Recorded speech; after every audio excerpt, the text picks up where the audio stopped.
BTC account തുടങ്ങുന്നത് എളുപ്പമാണ്, പക്ഷേ ചില പ്രധാന കാര്യങ്ങൾ ശ്രദ്ധിക്കേണ്ടതുണ്ട്. ആദ്യം നിങ്ങൾക്ക് ഒരു BTC എക്സ്ചേഞ്ച് തിരഞ്ഞെടുക്കണം. ഇന്ത്യയിൽ നിരവധി എക്സ്ചേഞ്ചുകൾ ലഭ്യമാണ്. വാളിറെക്സ്, കോയിൻബേസ്, ബൈനാൻസ് എന്നിവ പ്രശസ്തമായ ചില എക്സ്ചേഞ്ചുകളാണ്. എക്സ്ചേഞ്ച് തിരഞ്ഞെടുക്കുമ്പോൾ നിങ്ങൾ ഇനിപ്പറയുന്ന കാര്യങ്ങൾ പരിഗണിക്കണം. സുരക്ഷ. നിങ്ങളുടെ പണം സുരക്ഷിതമായിരിക്കുമെന്ന് ഉറപ്പാക്കുക. ഫീസ്. എക്സ്ചേഞ്ചുകൾ വിവിധ തരത്തിലുള്ള ഫീസ് ചാർജ് ചെയ്യുന്നു. ഉപയോക്തൃ ഇന്റർഫേസ്. എക്സ്ചേഞ്ച് ഉപയോഗിക്കാൻ എളുപ്പമാണോ എന്ന് പരിശോധിക്കുക. ഒരു എക്സ്ചേഞ്ച് തിരഞ്ഞെടുത്തു കഴിഞ്ഞാൽ നിങ്ങൾ ഒരു അക്കൗണ്ട് സൃഷ്ടിക്കേണ്ടതായി വരും. ഇതിന് നിങ്ങളുടെ email ID, password, mobile number എന്നിവ നൽകേണ്ടി വന്നേക്കാം. അടുത്തതായി നിങ്ങളുടെ അക്കൗണ്ട് വെരിഫൈ ചെയ്യണം. ഇതിന് നിങ്ങളുടെ ഐഡന്റിറ്റി തെളിയിക്കുന്ന രേഖകളും മേൽവിലാസം തെളിയിക്കുന്ന രേഖകളും അപ്ലോഡ് ചെയ്യേണ്ടി വന്നേക്കാം. അക്കൗണ്ട് വെരിഫൈ ചെയ്തു കഴിഞ്ഞാൽ നിങ്ങൾക്ക് നിങ്ങളുടെ ബാങ്ക് അക്കൗണ്ടിൽ നിന്ന് എക്സ്ചേഞ്ചിലേക്ക് പണം ട്രാൻസ്ഫർ ചെയ്യാം.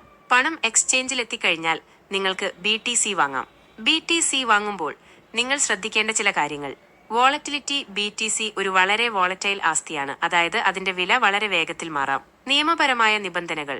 ഇന്ത്യയിൽ ക്രിപ്റ്റോ കറൻസികൾ സംബന്ധിച്ച നിയമങ്ങൾ മാറിക്കൊണ്ടിരിക്കുന്നു. നിങ്ങൾ നിക്ഷേപിക്കുന്നതിന് മുമ്പ് നിലവിലുള്ള നിയമങ്ങൾ പരിശോധിക്കുക. BTC വാങ്ങുന്നത് ഒരു നിക്ഷേപമായി കണക്കാക്കാം. നിങ്ങൾ നിങ്ങളുടെ പണം നഷ്ടപ്പെടാനുള്ള സാധ്യതയുണ്ടെന്ന് മനസ്സിലാക്കുക. BTC വാങ്ങുന്നതിന് മുമ്പ് ഒരു സാമ്പത്തിക ഉപദേഷ്ടാവിന്റെ നിർദ്ദേശം തേടുന്നത് നല്ലതാണ്. കൂടുതൽ വിവരങ്ങൾക്ക് നിങ്ങൾ തിരഞ്ഞെടുത്ത എക്സ്ചേഞ്ചിന്റെ ഔദ്യോഗിക വെബ്സൈറ്റ് സന്ദർശിക്കുക. ഡിസ്ക്ലെയ്മർ. ക്രിപ്റ്റോ കറൻസികളിൽ നിക്ഷേപം നടത്തുന്നത് അപകട സാധ്യതയുള്ളതാണ്.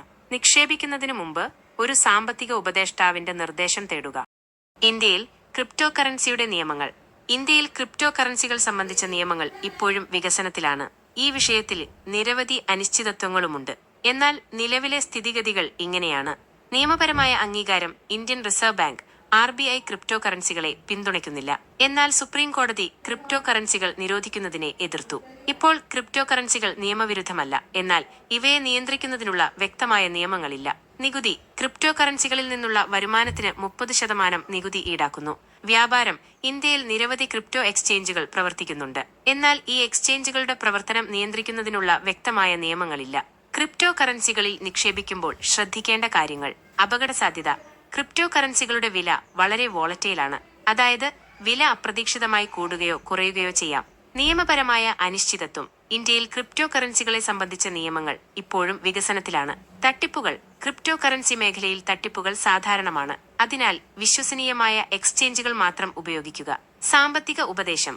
ക്രിപ്റ്റോ കറൻസികളിൽ നിക്ഷേപിക്കുന്നതിന് മുമ്പ് ഒരു സാമ്പത്തിക ഉപദേഷ്ടാവിന്റെ നിർദ്ദേശം തേടുക.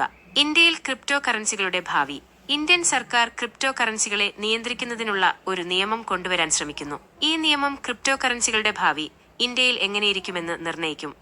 ഡിസ്ക്ലെയ്മർ. ഈ വിവരങ്ങൾ ഒരു സാമ്പത്തിക ഉപദേശമായി കണക്കാക്കരുത്. ക്രിപ്റ്റോ കറൻസികളിൽ നിക്ഷേപിക്കുന്നത് അപകട സാധ്യതയുള്ളതാണ്. നിക്ഷേപിക്കുന്നതിന് മുമ്പ് ഒരു സാമ്പത്തിക ഉപദേഷ്ടാവിന്റെ നിർദ്ദേശം തേടുക.